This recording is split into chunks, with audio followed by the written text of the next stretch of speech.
On Concorde, there are really two primary groups of customers who then are sort of sub-segmented. There are those who fly for leisure reasons and those who fly for business. Amongst those who fly for leisure, there are two very different groups. There are the super rich, superstar sort of person who basically are either buying the time that Concorde gives them or are buying the status that it gives them, and they want to sit in seat 1A, 1B and be seen. The other group of people who are flying on leisure are charter people who are basically buying a QE2 Concorde trip.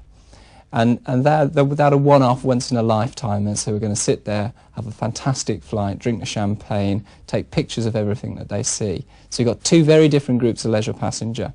You've then got the business person, and the business person is, in 90% of the time, simply buying time management. They are buying the fact that Concorde gets you somewhere in 3.5 hours that otherwise would take 7 hours to get you there. You do get some people buying it for status. Your chairmans, chief executives are on Concorde because, well, they're the chairman of X and they really deserve to be. But the majority of people who are flying it on business are flying it for very good business reasons, which is the time it delivers them in terms of what they can do in New York primarily, or what they can do in Washington. Amongst the business customer, I suppose we see three primary groups of people. There's the chief executive chairman who buys it because they're entitled. They don't have to ask anyone, they just take it. You then have the people who are, I suppose, working in the financial community, top lawyers, top accountants, top consultants, who have themselves been paid on time.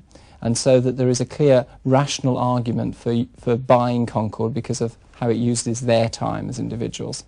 The third group are the sort of marketing director, business responsible individuals, and they buy it occasionally when there's a clear business need, and they're the hardest group to convince because they have to really justify that decision not only to their bosses but actually to many of their staff who in today's climate, they're out there, they're cost cutting, they're pulling back on benefits. So for them to be seen to be flying Concorde, there's got to be a very, very good reason.